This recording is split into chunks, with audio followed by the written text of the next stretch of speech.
라고 하는 그 도시에는 성전이 있었는데요. 이 성전의 기능이 무엇일까요? 성전이 무엇일까요? 성전을 만든 그 이유가 무엇이겠습니까? 만일 성전을 한마디로 표현한다고 하면 여러분은 성전을 무엇이라고 정의할 수가 있겠습니까? 저는 성전을 하나님의 은혜라고 표현하고 싶습니다.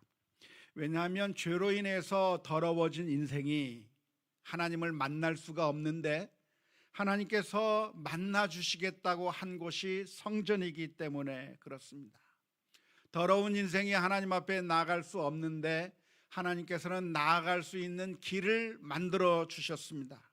그래서 그 성전에서 하나님을 만나고 그 성전에서 죄 용서함을 받고 그 성전에서 하나님의 은혜를 입는 것이기 때문에 성전을 한마디로 정의하라고 한다면 저는 은혜라고 정의하고 싶습니다.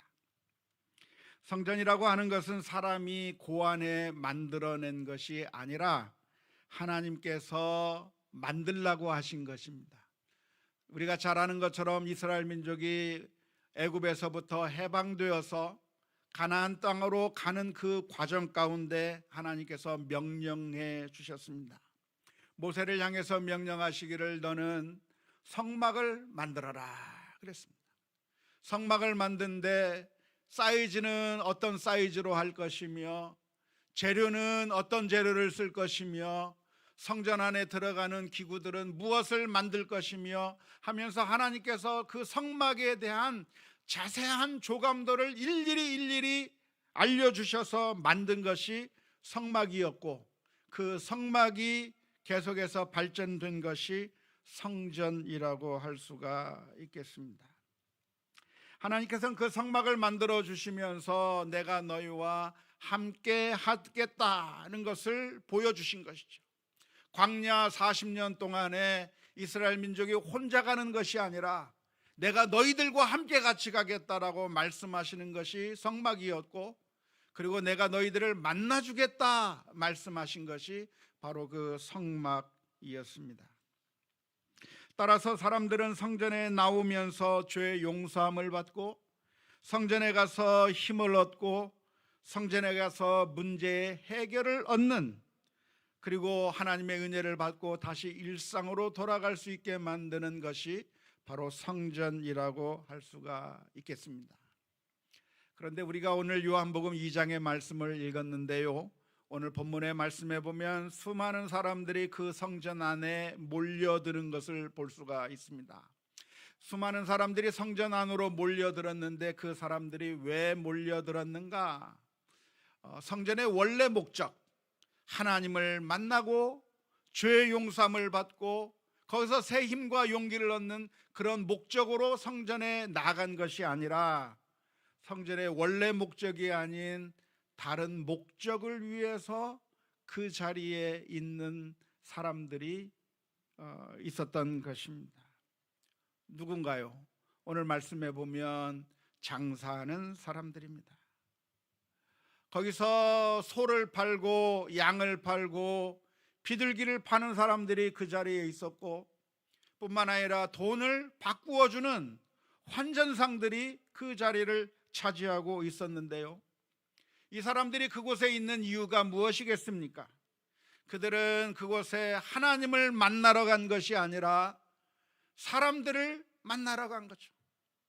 장사하기 위해서 간 것이고 거기서 이득을 얻기 위해서 그 자리에 모여 있는 것입니다. 해마다 유월절이 되면 수많은 유대인들이 순례자가 되어서 예루살렘으로 모여듭니다. 마치 우리나라로 치면 추석과 같아요. 뿔뿔이 흩어져 있던 사람들이 예루살렘에 다 모여드는 그런 엄청난 절기이고 축제의 날이 바로 유월절인데 그 유월절에 수많은 사람들이 몰려드는 그 상황 가운데서 거기서 무엇을 보았는가? 사람들이 몰려들면 무엇도 같이 몰려드나요? 돈도 몰려드는 거죠. 사람들이 모이는 곳에 돈이 있는 겁니다. 장사를 하려고 하면 목이 좋아야 된다고 하는 말을 많이 하는데요, 목이 좋다고 하는 말이 무슨 말인가요? 사람들이 몰려드는 곳이 목이 좋은 곳인 것처럼 유월절날 수많은 유대인들이 한꺼번에 모여드는 그 예루살렘 성전은 그야말로 돈을 벌기에 가장 적합한 때요, 아주 중요한 목이 되어 버렸습니다. 거기에 소나 양이나 비둘기를 파는 사람들이 있었습니다. 왜 거기에 소나 양이나 비둘기를 파는 사람들이 있었을까요? 그것은 편의를 위해서였습니다. 수많은 유대인들이 예루살렘에 와서 하나님 앞에 제사를 드리는데 자기 집에서 짐승들을 끌고 수십 리를 걸어서, 먼 길을 걸어서 가지고 와서 하나님 앞에 제사를 드리려고 제사장 앞에 가면 제사장이 말을 하는 겁니다. 이 소는 흠이 있어서 불합격, 이 양은 이게 부러져서 불합격. 짐승이 깨끗하고 온전한 짐승을 가지고 제사를 드려야 되는데 먼 곳에서부터 가져온 그 짐승은 오는 도중에 다치기도 하고 병들기도 하고 염증이 생기기도 하기 때문에 그 짐승들을 집에서 가져올 때는 정말 좋은 것을 가지고 왔지만 정작 제물을 드리려고 하는 그 순간에 제사장이 보고서 이건 불합격이라서 하나님 앞에 드릴 수 없다고 한다면 낭패가 되는 겁니다. 그런데 거기에 아주 좋은 아이디어가 있습니다. 그것은 무엇이냐면 이미 제사장이 인증해 주었고 이것은 제사 드리기에 깨끗한 짐승이라고 인증 마크가 찍힌, 보장이 된, 하나님께 드리기에 완벽한 짐승들을 구비해 놓고 그래서 제사 드리는 사람들에게 공급해 줄 수만 있다고 하면 얼마나 편리한 일이 되겠습니까? 뿐만 아니라 거기에는 환전상들도 있었는데요, 이 환전상들이 있는 이유가 무엇입니까? 모든 이스라엘 남자들은 성전세를 바치게 되어 있었는데 6월절만 되면 가서 성전세를 바쳐야 되는데 자기들이 실제 생활 속에서 사용하는 주화를 바칠 수가 없는 겁니다. 성전세로 그걸 받으면 좋겠는데 성전에서 안 받아주는 겁니다. 왜냐하면 자기들이 사용하는 그 주화에는 황제의 모습이 새겨져 있고 제우스 신의 모습이 새겨져 있고 형상들이 새겨진 그 주화를 성전에서 받지 않는 겁니다. 그렇기 때문에 성전에서 받을 수 있는 세겔, 두로 지방에서 찍어낸 그 세겔만큼은 예루살렘 성전에서 받아주기 때문에 자신들이 가지고 있는 돈을 환전해서 형상이 없는 돈으로 바꾸어서 바쳐야 되는 그 일 가운데 환전상들이 꼭 그 자리에 있어야 했던 것입니다. 한편으로 생각해 보면 이렇게 장사하는 짐승을 파는 사람들과 환전상들은 처음에 선하고 좋은 목적으로 시작했을 거라고 생각을 합니다. 예배를 드려야 되는데, 제사를 드려야 되는데 여러 가지로 불편한 게 많은 겁니다. 동물들을 구하기가 정말 어려운 겁니다. 성전세를 바칠 돈을 환전하는 것이 어려운 겁니다. 그러니까 그 자리에서 다른 많은 사람들이 하나님 앞에 예배를 잘 드릴 수 있도록 우리가 좀 돕자. 우리가 짐승을 제공하고 우리가 돈을 바꾸어 주어서 그래서 저 사람들이 하나님 앞에 예배를 잘 할 수 있도록, 성전세를 잘 드릴 수 있도록 우리가 편의를 제공하자고 하는 그 일은 어쩌면 선한 동기, 어쩌면 거룩한 동기에서 이 일이 시작되었다고 해도 과언이 아닐 겁니다. 그런데 그 일을 하는데 재미가 짭짤한 겁니다. 소나 양이나 비둘기를 파니까 이익이 많이 남는 겁니다. 돈을 바꾸어 주니까 그 돈을 바꾸는 것을 통해서 엄청난 이득이 생겨나기 시작하는 겁니다.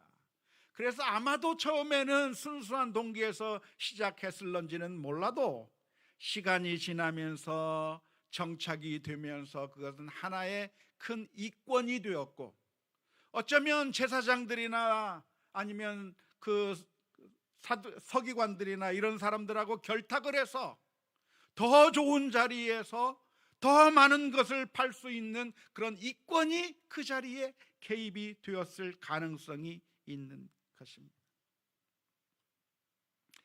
처음에는 경건한 동기로 시작이 되었을런지 모르겠는데 시간이 지나면서 그게 이권이 되고 탐욕의 재료가 되어버려서 결국에는 그것이 타락의 모습으로 바뀌어 버렸다고 하는 것이죠.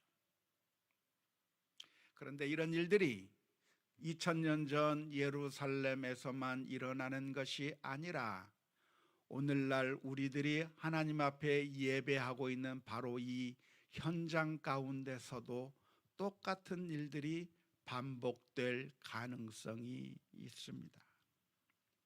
선교를 하는 것 너무나도 소중한 일이고요, 목회 사역을 하는 것도 너무나도 정말 좋은 일이고, 교회 내에서 봉사를 하고 섬기고 여러 가지 사역을 하는 그 모든 것들이 어쩌면 정말 선하고 거룩한 일이라고 할 수가 있겠습니다.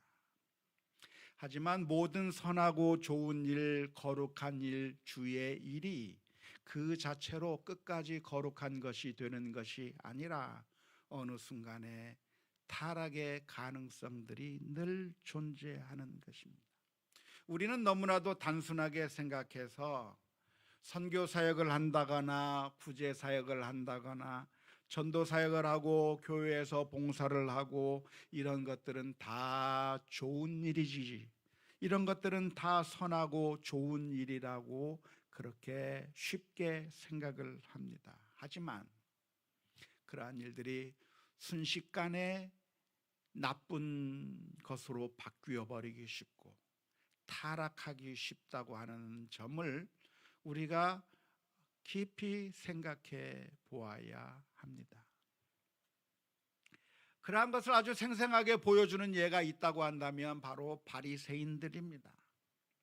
바리새인들은 하나님 앞에서 신앙생활을 참 열심히 했던 사람들입니다. 그들은 어떻게 했는가? 기도하는 거, 구제하는 거, 금식하는 것에 최선을 다했습니다. 안식일을 지키고 정결법을 지키고 11조를 드리는 것에 아주 철저하게 해서 정말 열심히 신앙생활을 했는데요, 어쩌면 우리가 보기에는 가장 완벽한 신앙생활을 했던 사람들이 바로 바리새인들이라고 할 수가 있겠습니다. 그런데 예수님께서 그 바리새인들을 보면서 참 너희들은 믿음이 대단하구나, 너희들이 신앙생활 참 잘하고 있구나, 열심히 신앙생활하는 거 보니까 너무나도 좋구나, 주님께서 칭찬해 주지 않으셨습니다. 왜냐하면 그들의 신앙생활이 곧 이내 바뀌어 버렸기 때문에 그렇습니다. 자기가 열심히 기도하는 그 모습을 보면서 주변의 사람들이 박수를 쳐주기 시작하는 겁니다. 아, 저 사람은 정말 경건한 사람이야, 저 사람은 정말 믿음이 있는 사람이야 라고 존경해 주기 시작한 거죠. 구제하는 그 모습을 보고 금식하는 것을 보고 수많은 사람들이 인정해 주는 겁니다. 안식일을 제대로 잘 지키고 정결법을 지키고 11조를 철저하게 하는 그 모습을 보면서 수많은 사람들이 박수를 쳐주면서 인정해 주는 것이죠. 그러니까 그 사람들의 마음에, 바리새인들의 마음에 열심히 신앙생활을 하긴 하는데 어떻게 신앙생활을 하는가? 사람들에게 인정받기 위해서 신앙생활을 하는 것이죠. 사람들 앞에서 기도하며 내가 경건하다고 하는 사실을 보여주는 것을 통해서 하나님 앞에서 예배하는 것이 아니라 사람들에게 박수받기 위해서 저 사람은 대단한 믿음의 사람이라고 하는 인정받기 위해서 신앙생활을 하게 된 것이고, 결국 그것은 하나님을 섬기는 것이 아니라 사람들의 인정을 받으려고 하는 것을 갈망하는, 어쩌면 그들에게 인정받는 것이 우상이 되어버린 모습이 바리새인들의 모습이었습니다. 그래서 바울 사도는 이렇게 고백을 했습니다. 고린도전서 9장 26절에서부터 27절의 말씀을 보면 바울 사도는 이렇게 고백합니다. 그러므로 나는 다름질하기를 향방 없는 것 같이 아니하고 싸우기를 허공을 치는 것 같이 아니하며 내가 내 몸을 쳐 복종하게 함은 내가 남에게 전파한 후에 자신이 도리어 버림을 당할까 두려워함이로다. 참 바울과 같은 정말 위대한 사도의 고백이 놀라운데요, 바울 사도는 모든 것을 배설물처럼 여겼습니다. 자기가 가지고 있는 모든 자랑거리를 다 쓸잘데없는 것으로 생각하고 다 내어버리고 주님을 위해서라고 한다면 고난을 당하면서 두드려 맞아가면서 복음을 전하는 그 일을 했는데, 그 바울 사도의 고백이 내가 이만큼 하면 하나님께서 나를 인정해 주시겠지라고 말하는 것이 아니라, 내가 이렇게 열심히 수고했는데 결국 내가 버림을 당할까 두렵다라고 말씀하고 있습니다. 이 말을 왜 하고 있는 것일까요? 왜냐하면 그 마음 가운데 쉽게 교만의 마음이 들 수가 있는 겁니다. 자기가 신앙생활을 열심히 하고 전도를 열심히 하고 선교 사역을 열심히 하고 있는데 그것이 나의 자랑거리가 되고 나의 교만이 되어버리면 결국에는 그것이 하나님 앞에 섬겨지는 것이 아니라 결국 내 자랑거리가 되고 무너질 수밖에 없는 그런 재료가 되는 것입니다. 만일 우리가 열심히 신앙생활을 한다고 하면 사탄이 우리에게 협조할까요? 우리를 무너뜨리기 위해서 호시탐탐 노릴까요? 사탄은 우리를 그냥 내버려 두지 않을 겁니다. 어떻게 하면 우리를 넘어뜨릴까 호시탐탐 노리고 있는 것이 사탄인 것이죠. 그래서 우리가 열심히 신앙생활을 하면 어떻게 하면 넘어뜨릴까를 연구해서 넘어뜨려 왔는데, 지금까지 역사상 수많은 믿음의 사람들이 그렇게 많이 넘어졌습니다. 바리새인들을 넘어뜨렸듯이 그들이 기도하고 구제하고 금식하는 그것을 그냥 하게 내버려 두면서 결국에는 그들의 마음 가운데 교만한 마음을 심어주어서 무너뜨려 버린 것처럼, 우리가 선한 일을 하게 되면 그것으로 끝나는 것이 아니라 우리들의 마음 가운데 선한 일을 하면서 교만한 마음이 들기 시작하고 나보다 못하는 사람들을 향한 정죄의 마음이 들면서 욕하고 비판하고 평가하면서 결국 우리가 사탄이 원하는 대로 넘어질 가능성이 항상 존재하는 것입니다. 그래서 우리는 항상 깨어 있어야 되는 것이고, 항상 우리 자신을 쳐서 복종시키지 아니하면 우리는 쉽게 넘어질 수밖에 없는 것입니다. 교회 안에는 여러분들이, 수많은 사람들이 주를 위해서 섬깁니다. 교회 안에서 봉사하는 수많은 사람들이 있는데요, 그 봉사하는 사람들은 그냥 하는 거겠습니까? 믿음으로 시작하는 겁니다. 교회에서 재정을 담당한다거나 성가대에서 일을 한다거나 또한 주방에서 봉사를 하든지 찬양 사역을 하든지 섬기는 그 모든 일들을 하는 것은 그냥 할 수 있는 것이 아니라 내 시간을 들여야 되고 내 재정을 들여야 되고 내 열정을 들여야 되는 그런 일들을 해 나가야만 하는 것인데, 그런데 그 아무나 할 수 없는 것들인데 그것만 하면 되는 것이 아니라 그런 과정 가운데 우리는 넘어질 수 있는 요소들이 너무나도 많은 거예요. 재정을 담당하다가 탐욕이 생겨서 손을 대는 타락하는 길로 나갈 수도 있겠고요, 아니면 내가 재정을 관리하면서 내가 이 교회에 대한 주도권을 가지고 있다, 내가 이런 권세를 가지고 있다고 하는 생각으로 빠져갈 수도 있겠고요, 다른 사람들이 인정해주고 박수 쳐주는 것에 우리가 목말라 할 수 있는 그런 잘못된 길로 갈 수가 있는 거예요. 성가대를 하면서 정말 수고하며 애쓰며 하나님 앞에 찬양한다고 했는데, 알고 보니까 찬양을 하나님 앞에 하는 것이 아니라 사람들이 나에게 잘했다고 박수 쳐주고 내 노래 솜씨를 다른 사람들한테 인정받기 위한 마음으로 바뀌어 버릴 때가 있는 겁니다. 목사도 마찬가지예요. 목회를 하는데 사람들이 설교를 듣고 은혜 받았다고 하는 그것에 목말라 하고 하나님의 은혜를 추구하는 것이 아니라 사람들이 박수 쳐주고 사람들이 환호해주고 사람들이 나를 따라주는 것에 우리가 속아 넘어갈 가능성이 있는 거예요.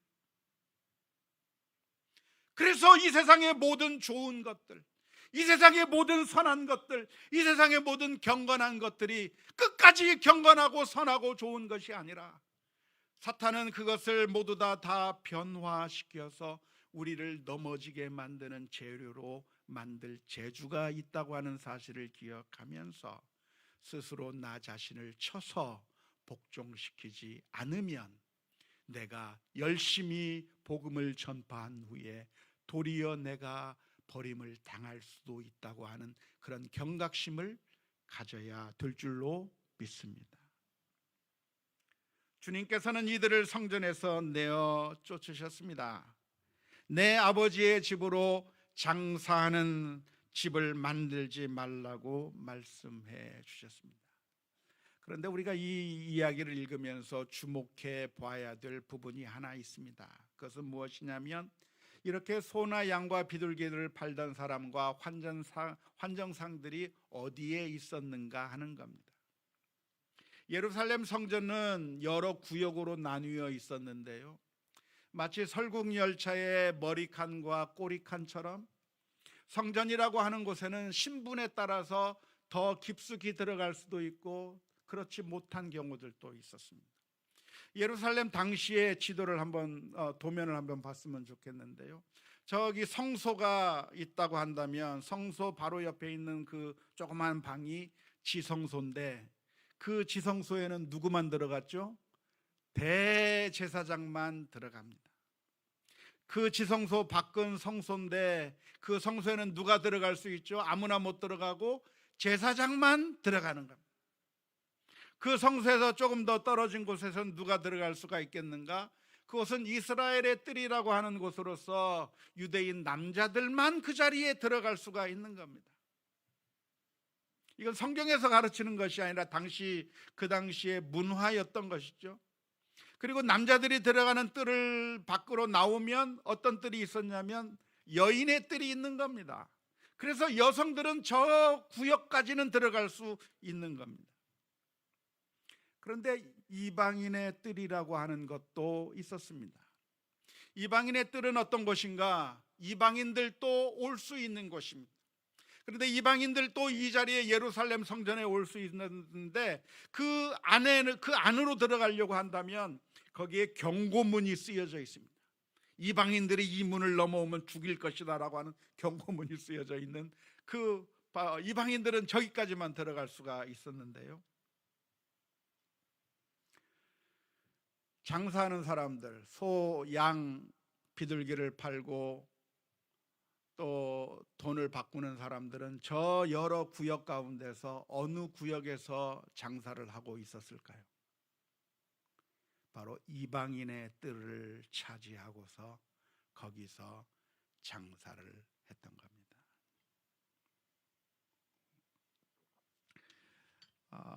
예루살렘에 왜 이방인의 뜰이 있느냐고 의아해 하실 분들이 계실 거라고 생각이 드는데요, 당시에는 이방인들 중에서 유대교 신앙을 받아들인 사람들이 굉장히 많이 있었습니다.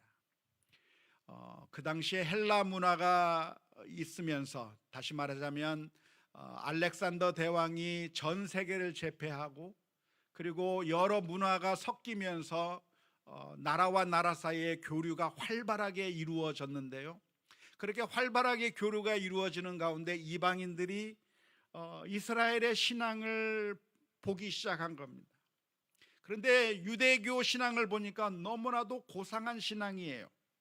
이방인들의 신앙이라고 하는 것은 다신교에다가 신들이라고 하는 것은 그저 사람보다 조금 더 능력이 강한 것들이 다 신들인데, 다 신교인데, 유대교는 보이지 않는 유일신 하나님을 섬기는 종교라고 하는 그 점이 수많은 이방인들에게 매력적으로 느껴졌을 뿐만 아니라, 또한 이방인 종교는 정말 더럽고 난잡하고 도덕적으로 정말 저질스러운 종교였던 반면에, 유대교는 정말 고상한 도덕적 수준을 누리고 있었기 때문에 이방인들이 유대교를 접하게 되면서 우리도 저런 신앙을 갖고 싶다고 해서 수많은 이방인들이 유대교로 개종하는 그런 일들이 많이 벌어지게 되었고, 이방인들 가운데서도 여호와 하나님을 섬기는 사람들이 엄청나게 많이 있었다고 합니다.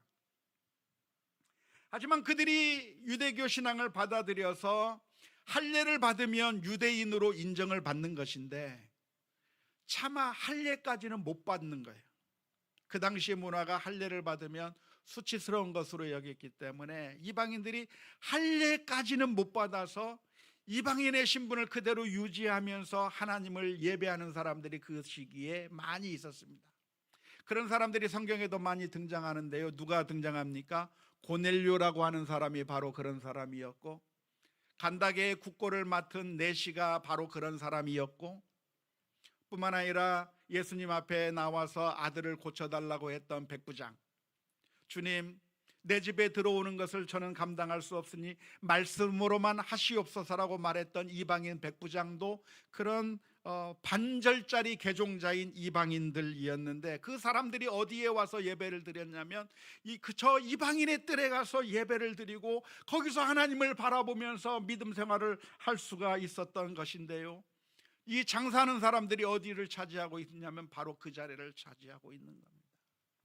하나님을 예배하는 자들을 방해하면서 그들이 하나님 앞에 나아가는 것을 방해하고 있는 그 모습을 볼 때에 주님께서 그들을 책망하면서 쫓아내시는데, 다른 복음서에 보면 이 내용 가운데 무슨 내용이 있냐면 내 집은 만민의 기도하는 집이라고 했지 않느냐, 유대인만이 아니라 온 백성이 나와서 기도하는 집이 있는 것인데 왜 너희는 강도의 소굴을 만들었느냐고 하면서 주님께서 책망하신 내용이 등장하게 되는 것이죠.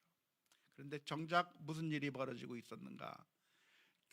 이 성전에서 하나님을 섬기는 일을 도와주겠다고 하면서 정작 그 사람들 때문에 하나님 앞에 오지 못하게 되는 그런 일들이 그 예루살렘 성전에서 벌어지고 있었던 것입니다. 그런데 이런 일들이 2000년 전에만 일어나고 있는 것이 아니라 오늘날에도 똑같이 반복되고 있습니다. 교회 내에서 신앙을 가지고 있다고 하는 사람들이 참된 믿음을 가지고 하나님을 바라보는 것이 아니라 거기서 나 자신의 이득을 취하려고 하고 사람들에게 박수받기를 원하고 내 자존심을 살리려고 하고 내 권세를 주장하려고 하는 잘못된 크리스찬들이 교회 안에 많이 있어서 그들이 서로 싸우는데, 서로 싸우면서 내세우는 목적은 주님을 위해서 싸운다고 말하고 있는데, 결국 그러한 것을 통해서 수많은 사람들을 실망하게 만들어버리고 교회 안으로 들어오지 못하게 막아버리는 일들이 우리 가운데 얼마나 자주 발생하는지 모릅니다. 그렇게 타락할 수 있는 가능성이 누구에게 있는가? 우리 모두에게 있습니다. 믿음이 허접한 사람들에게만 믿음에서 떠날 수 있는 가능성이 존재하는 것이 아니라 정말 주를 위해서 헌신한다고 하는 사람들조차도 사탄의 유혹에 넘어가서 잘못된 길로 빠질 수 있는 가능성이 다 있는 것이죠. 여기에는 백신이 없어요. 코로나도 독감도 대상포진도 백신을 맞으면 예방이 되는데, 영적인 이 문제는 백신이 없어서 사탄이 언제든지 우리를 공격하게 되면 누구든지 넘어질 수밖에 없는 것이 우리들의 모습이고, 우리도 신앙생활 한다고 하면서 이렇게 장사하는 자들처럼 타락해버릴 가능성들이 우리에게 언제나 가능성으로 존재하고 있기 때문에, 그래서 우리는 예수 그리스도의 은혜가 필요할 줄로 믿습니다. 주님께서는 말씀하십니다. 19절의 말씀에 너희가 이 성전을 헐라 내가 사흘 동안에 일으키리라. 예수님께서 하신 이 말씀은 중의적인 말씀인데요, 성전이라고 하는 것은 예루살렘 성전을 가리킬 뿐만 아니라 예수님의 몸을 가리키는 것으로서 무너뜨리면 3일 만에 다시 세운다고 하는 그 말씀은 십자가에 못 박혀 죽는다고 할지라도 3일 만에 다시 부활하실 것이며 주님께서 친히 성전이 되어 주시겠다고 하는 약속의 말씀입니다.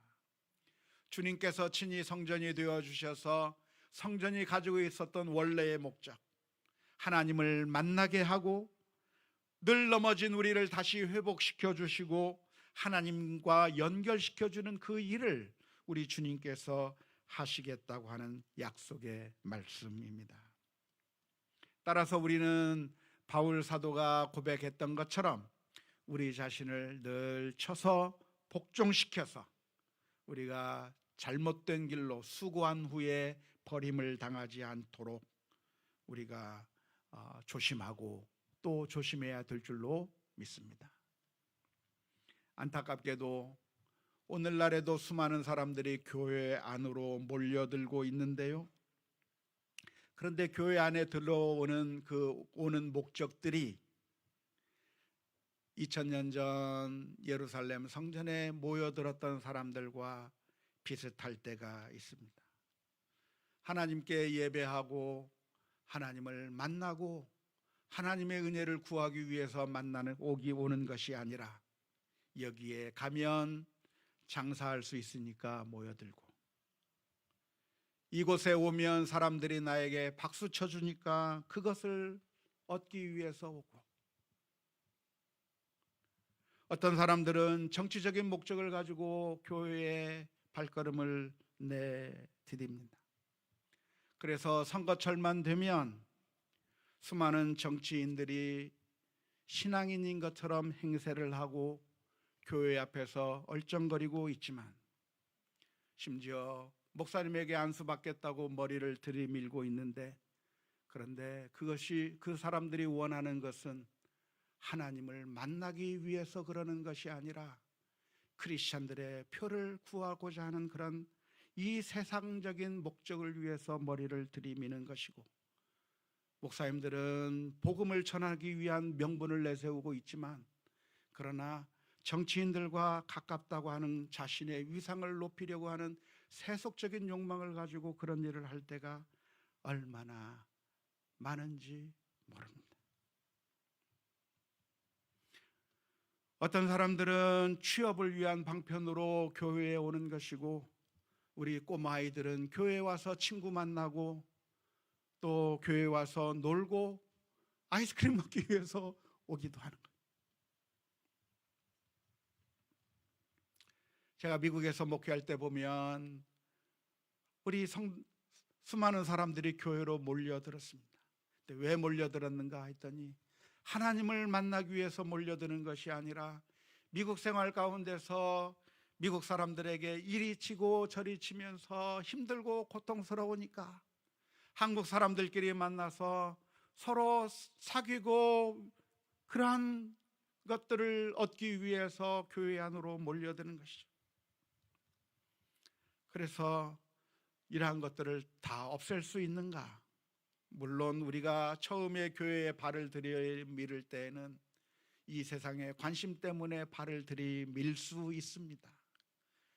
이 세상의 것들이 좋아서 여기에 가면 사람들이 모이기 때문에, 여기에 가면 떡고물이 있기 때문에, 여기에 가면 박수 쳐주는 것 때문에 교회 안에 올 수가 있습니다.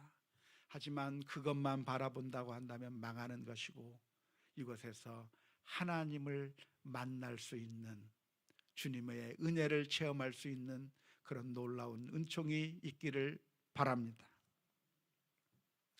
교회에서 이런 것들을 다 없애버릴 수 있을까요?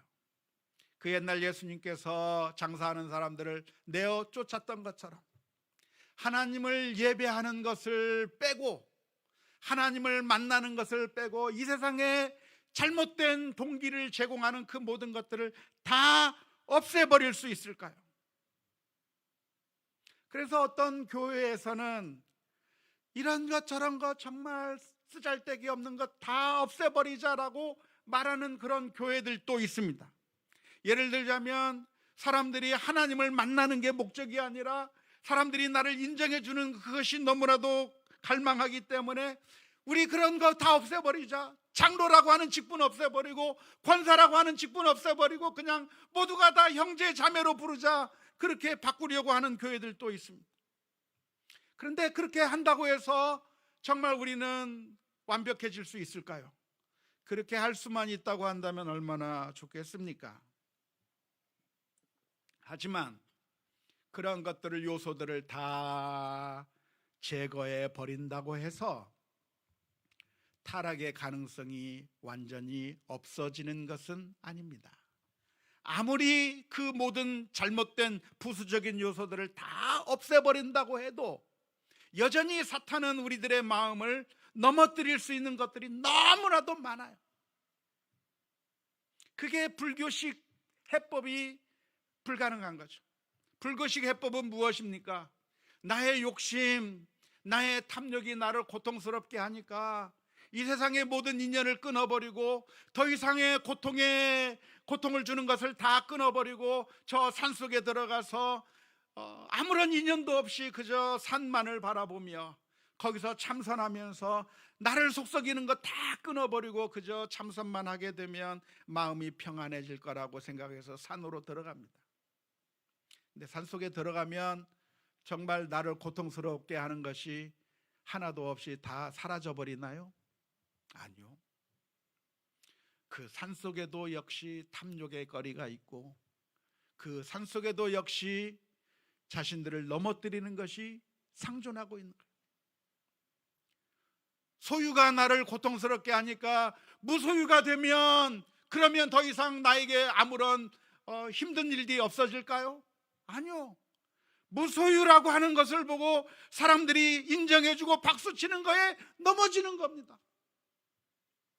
우리가 목숨을 가지고 살아있는 한 우리가 느끼고 존재하는 그 모든 것들이 사실 사탄이 우리로 하여금 우리를 넘어뜨릴 수 있는 그런 요소들로 다 쓸 수가 있는 것이죠.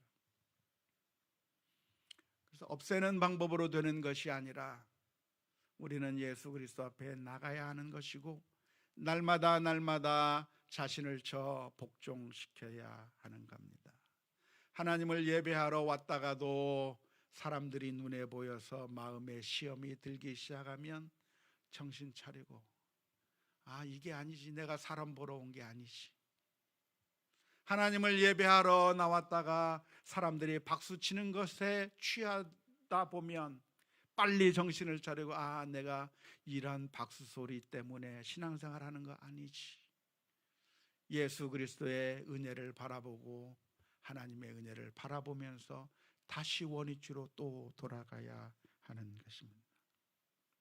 부모님이 자녀를 사랑하기 때문에 자녀들에게 유산을 주기도 하고 사랑을 베풀어 주기도 하는데 우리 자녀들 가운데 부모의 유산이 탐이 나서 효도한다고 하면 그것이 참된 효도가 아닌 것처럼 우리는 하나님께서 주시는 모든 선물들을 다 제해야만, 그래야만 하나님을 참으로 섬길 수 있게 되는 것이 아닙니다.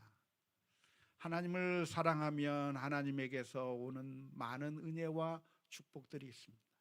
그런데 그 여러 가지 이 세상의 조건들에 취해버려서 하나님을 망각해버릴 것이 아니라 썩어져 버리는 것, 없어져 버릴 것, 이 세상에 배부르게 못할 것 때문에 우리가 마음이 빼앗길 것이 아니라 매 순간순간마다 다시 하나님 앞에 돌아가서 잠시 교만했다가도 또다시 내려놓고 잠시 이기적으로 내 마음이 이 세상의 것들을 향했다가도 다시 주님 앞에 나아가고 하나님을 바라보는 가운데 주께서 주시는 놀라운 은혜와 축복이 풍성하게 넘쳐날 수 있기를 주님의 이름으로 축원합니다.